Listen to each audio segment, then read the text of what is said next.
Fala pessoal, beleza? E aí pessoal, fazendo a montagem de um dos canais aqui do nosso amigo Geraldo Leones. Geraldo arrematou duas placas Atrium 1200. Eu estou fazendo a marcação para fazer os furos do dissipador, para fazer a fixação dos transistores. Observe que eu vou botar também aqui por baixo o transistor do multiplicador de VBE e os dois drives. O amplificador, gente, ele já está testado, ok? Só vou fazer a parte de montagem dessa unidade aqui e fazer alguns testes do amplificador e também aproveitar esse dissipador, fazer alguns testes com a nossa fonte simétrica. Eu já estou com os capacitores que eu vou adicionar na saída. O nível de ruído é aceitável, mas é um pouco alto quando você trabalha com uma corrente mais elevada. Isso eu estou falando de um canal, tá pessoal? Então, o que eu percebo na fonte chaveada? É uma solução que eu não considero boa. Eu prefiro utilizar transformadores toroidais, porque eu tenho uma qualidade de energia melhor e eu tenho como ter uma proteção mais eficiente em relação à energia que está sendo colocado no amplificador. Por se tratar de um transformador de força, trabalha com frequências baixas, 60 Hz ou 50, a depender do país que você esteja. Então essa frequência ela não gera perturbações nos amplificadores. Os retificadores, por sua vez, têm uma frequência um pouco mais alta, principalmente se utilizar ponte retificador onde onda completa, você tem a frequência duplicada, 120 Hz. Mas também eu tenho filtros que eu posso colocar que podem segurar um pouco a radiofrequência. Ou seja, a fonte de alimentação linear, ela também está suscetível a ruídos, principalmente ruídos de alta frequência. Então, esses filtros são adicionados na fonte. Deixa eu pegar uma fonte para mostrar para vocês. Então esse circuito aqui, gente, é um filtro, e esse filtro retira alta frequência da rede que alimenta. Então ele vem, antes de ir para a ponte retificadora, ele pega o sinal, né, do transformador, a saída do sinal, ele passa por ele. Aqui um filtro pi, tem os capacitores ali que fazem a parte de filtragem do filtro pi. Esse resistor aqui é para fazer descarga do banco de baterias. Ele é ligado no polo positivo e negativo para o GND. Outro aspecto também é que a ponte retificadora, se não tivesse esses filtros, o ruído de alta frequência poderia modular na baixa frequência e com isso o sinal ser passado para frente. Então entra um ruído de intermodulação, né, no sistema através da fonte de alimentação. Então o macete que eu uso para cancelar esse ruído é você ter filtragem de capacitores, mais de dois, né, que é um para cada polo, ter mais de um capacitor em cada polo para você diminuir a ASR do capacitor e do circuito também, e ter na saída o nosso terra estrela, porque também vem ruído por terra estrela. O transformador, gente, toroidal, ele tem um maior aproveitamento do que o núcleo EI.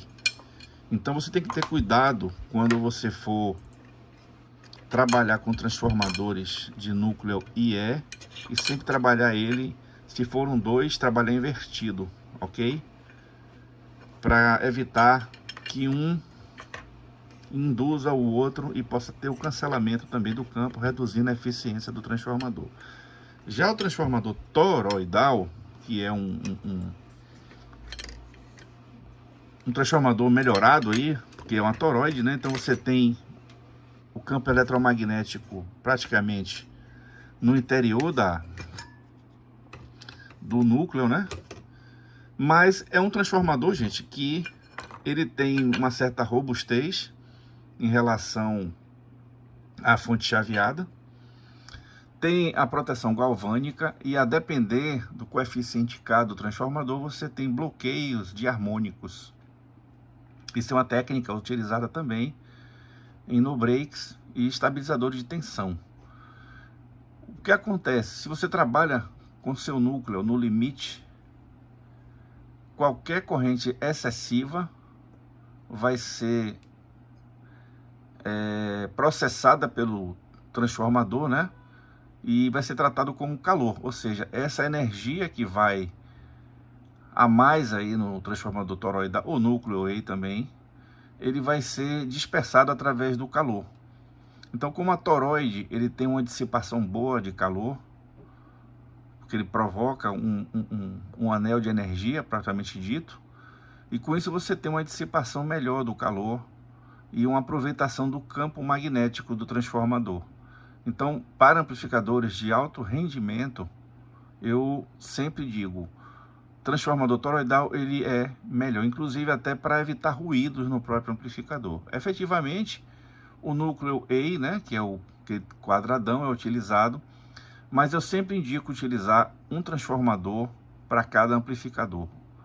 E você ter que ter uma blindagem um pouco melhor do que o toroidal, e com toda certeza o projeto ele sai mais robusto, né, devido à massa do transformador. Então você tem uma dispersão de energia maior também, tanto no toroidal como no núcleo A. Mas no caso da fonte chaveada você tem esses probleminhas, porque toda a energia que ele recebe aí de um harmônico da rede elétrica, né, é convertida aqui para o capacitor. Então o capacitor de entrada ele vai tender a inchar, porque vai romper o dielétrico dele, né? Então ele vai inchar e vai estourar. Então normalmente é isso que acontece com fontes chaveadas. E também, gente, a carga e descarga, porque a tensão é alternada, provoca também o desgaste precoce do capacitor. E uma fonte que ela esquenta normalmente o indutor. E você tem isso, uma fonte que pode trabalhar até quente, a depender do nível de frequência que ela trabalha. Então, com isso, você pode também trabalhar com capacitores de maior temperatura para suportar, mas com o tempo ele vai secar e vai perder a sua capacidade de filtragem. É por isso que muitas vezes as fontes chaveadas têm esse tipo de problema. Eu não gosto muito por esse motivo. Então a pergunta aí que não quer calar, se a fonte chaveada ela é indicada para amplificador. Gente, vocês podem usar. Eu não sou nada contra, as pessoas sempre estão fazendo as suas inovações, mas é por conta e risco de quem está praticando esse tipo de ação. Eu não recomendo. O que eu recomendo é um transformador toroidal, é um transformador de núcleo A. Por quê? Porque é a certeza que eu não vou ter problemas com a queima do amplificador. Fonte chaveada adora queimar amplificador, não tem jeito. Muitos dizem o contrário, mas talvez não tenham o conhecimento necessário para apontar aí esse nível de problema que tem na fonte. Então o que acontece aqui se a fonte colapsar? Vamos supor que tem um curto-circuito no amplificador. Queimou aqui um transistor, o fusível correspondente à fase que queimou, ele vai abrir e vai tirar o curto em cima da fonte chaveada. Porém, se a fonte chaveada danificar, parar de chavear, zera a energia para a fonte. E a outra coisa é quando você utiliza a ruptura dos retificadores de saída, porque são retificadores que trabalham em alta frequência, ou seja, eles esquentam mais do que os transistores, do que os diodos retificadores AC em 60 Hz. Então ele é um retificador aqui, gente, que trabalha com a frequência altíssima, eles esquentam, e o risco dele romper e passar sinal alternado para um amplificador é muito grande.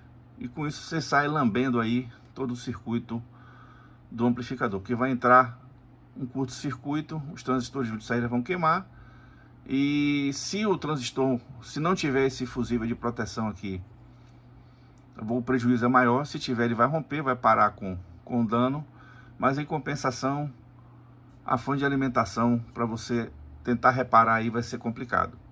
Primeiro que os componentes são difíceis de ser encontrados. Quando você acha, também tem um problema da falsificação, que é muito grande. Você não tem como verificar se o circuito integrado é original ou não, a não ser utilizando ele. Então você vai comprar para botar em estoque para consertar determinada fonte. E tem outro problema, com o tempo também esse componente vai se tornar obsoleto.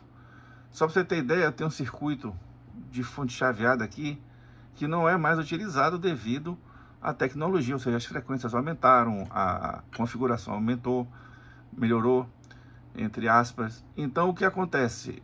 São componentes que ficam obsoletos na prateleira, principalmente quem faz manutenção. Já o velho transistor, você vai encontrar vários tipos, vários modelos, vários fabricantes. Tem falsificado? Tem. É um porre esse negócio de falsificação.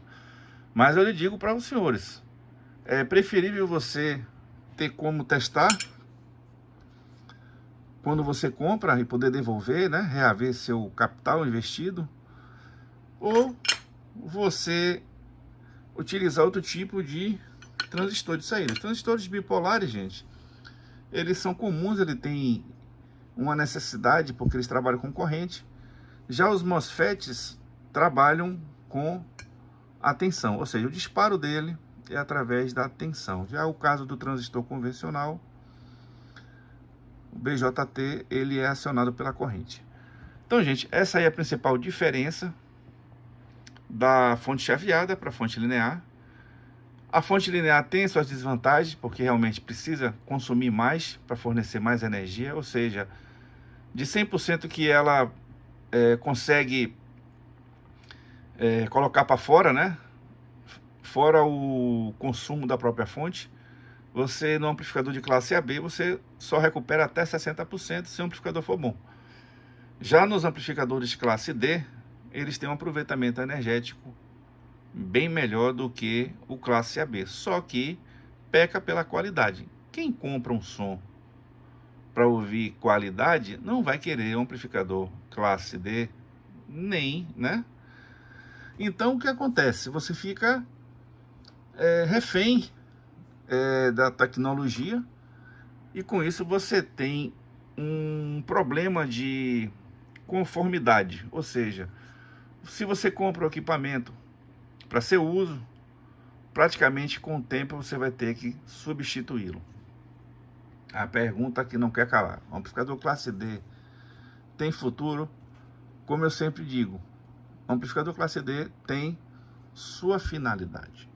Então não é uma questão de que ele vai tomar lugar do AB, que não vai. Então aquelas pessoas doentes da cabeça acham que o amplificador D vai tomar lugar do classe AB, não vai.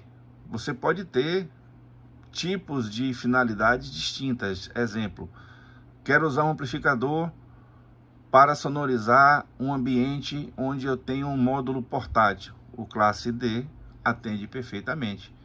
Mas se esse cara quiser qualidade, ele vai ter que ter um amplificador de classe AB. Não tem jeito. Vai ter que arcar com os custos de ter um amplificador de classe AB. Não existe almoço grátis, gente. Bote isso na cabeça de vocês. Tudo tem seu preço, tudo tem o seu consumo.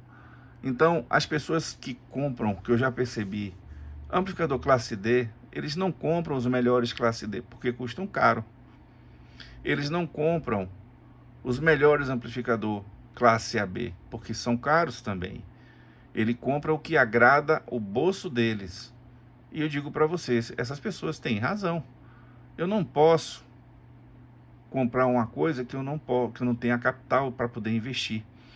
Então, tudo que se torna intangível é sinal que a gente ainda não se preparou para aquele momento de adquirir o produto correto. Então, ao longo do tempo, a gente vem se deparando com uma política econômica bastante corrosiva. Nós, principalmente, vimos concorrência desleal com o pessoal de fora. Eu não vou citar o nome do país que faz isso, mas o que a gente observa é o seguinte: qualidade zero na maioria dos produtos que é vendido lá no AliExpress. O que eu digo, gente, é qualidade. Você compra componentes bons no AliExpress? Compra. No Alibaba? Compra. Assim como você vai comprar componentes eletrônicos em outras lojas que têm qualidade no seu processo de venda. Aí você pergunta, onde são fabricados componentes eletrônicos? Fabricado na China, fabricado em Taiwan, que isso é um dos motivos também que a China está brigando com Taiwan, quer tomar Taiwan. Então existem momentos políticos, momentos econômicos que interferem diretamente na qualidade do áudio. Pois é, pessoal. Então, o que eu sempre digo, você vai lá no AliExpress, tem aqueles amplificadores de classe D baratinho que você compra, mas a qualidade não é boa, porque ele não teve o processo correto de fabricação, utilizou refúgio de componente, utilizou padrões de fabricações que não atendiam a característica do projeto. Então, uma infinidade de obstáculos para ele se tornar um amplificador vendável e de qualidade, uma coisa atrelada à outra. Então, o que eu observo que os amplificadores também de classe AB são vendidos no AliExpress, né, na China, e tem saída. Agora, não me pergunte a qualidade. Eu comprei 2 aqui uma vez para testar. A configuração, a topologia dele é ok, só que a qualidade dos componentes não são boas. O padrão de montagem é um padrão rudimentar, ele não é feito para você dar pau nele, ele tem um tempo de vida útil, principalmente na qualidade dos componentes em si. Então, gente, não existe almoço grátis. Tudo na vida que custa um valor expressivo tem um trabalho feito, executado, como também tem gente que explora esse tipo de situação. Então, o pessoal sempre me diz, Luiz, o amplificador está um pouco alto. Gente, não é a gente que está ganhando pouco, não tem jeito. Nossa política financeira é muito ruim. Estava melhorando, mas parece que vai degringolar de vez. Então não esperem boa coisa daqui para frente, que não vem. Ok? Vamos pairar aí mais ou menos uns 4 anos aí sem essa política estar atendendo. E o intuito desse vídeo é justamente explicar essa situação para vocês. Então, nossa fonte de alimentação é uma fonte que funciona, dá mais ou menos 80 volts, mas não é uma fonte confiável. Eu não confio nessa fonte. Não usaria para instalar no amplificador de ninguém e nem indico essa fonte. As pessoas até já me pediram o endereço do AliExpress querendo comprar, mas eu digo para vocês, gente, é complicado isso. Eu passei, mas digo a responsabilidade de vocês quanto à fonte. Eu não indico a fonte, correto? Não indico. Se fosse boa, eu indicaria. O preço é um preço razoável. Se você quiser se arriscar, é por conta e risco de vocês. Então, gente, o vídeo de hoje é para falar sobre esses assuntos. Falar para vocês também, gente, que eu tô com poucos MK4V12. Por enquanto eu não vou fabricar mais placas, porque tá difícil trazer componente para fora. Agora tá uma barreira alfandegária. Então tem produtos que você pode comprar free, né, sem pagar os tributos, e tem outros que obrigatoriamente você tem que pagar. A maioria dos transistores que eu compro eu pago o tributo, então isso não vai fazer efeito. Mas a placa de circuito impresso que eu estou fazendo na China, porque tem qualidade a fabricação da placa. Então, o que acontece? Eu vou segurar um pouco, vou ver como vai se comportar o mercado. Eu vou dar atenção agora praticamente aos cursos de eletrônica, né? que eu estou fazendo e vai estar disponível a partir do dia 1º de maio. Vou estar dando atenção também ao meu gabinete, que eu estou tentando ver se monta esse amplificador, de forma que a pessoa compre já o produto finalizado, sem precisar estar fazendo ligações e montando placa e dissipador. E o serviço que eu estou fazendo também, o pessoal me pede bastante, que eu faça a furação e faça a instalação e dê funcionando. Gente, isso ajuda bastante para quem comprou, mas para mim é desgastante, porque eu faço isso aqui em horas livres do trabalho.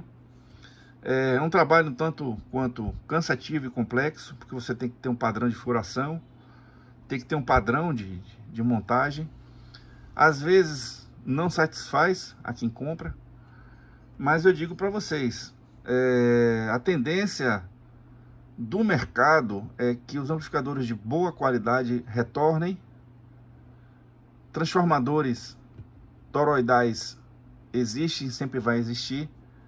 Existe N motivos. A fonte chaveada não é a solução para sistema de sonorização profissional, nunca foi e nunca será, porque todo circuito que tem algum tipo de oscilador aí, ele vai gerar ruído, por mais proteção que você coloque aí, que você se descabele. Então você só vai conseguir, gente, aumentar o custo do seu produto e ter um amplificador capenga. Então, gente, se você for montar um amplificador para seu uso, para botar em casa, para curtir um som, utilize sempre um transformador ou de núcleo EI ou um núcleo toroidal. Os toroidais são pouco mais caros devido à ferramenta que é utilizada para fazer a fabricação dos toroidais. Nem todo mundo tem capital para investir numa máquina daquela, que é uma máquina cara, como também nos implementos e nos insumos, que é a parte de fio de cobre. Então hoje você tem fios de alumínio que não atendem a muitos projetos. Temos aí os isoladores, temos a finalização do transformador, que é a parte de selagem dele, enfim, teste.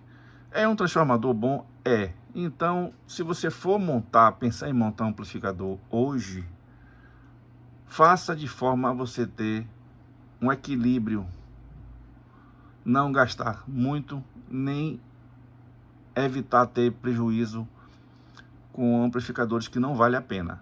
Digo de passagem, nenhum amplificador que é vendido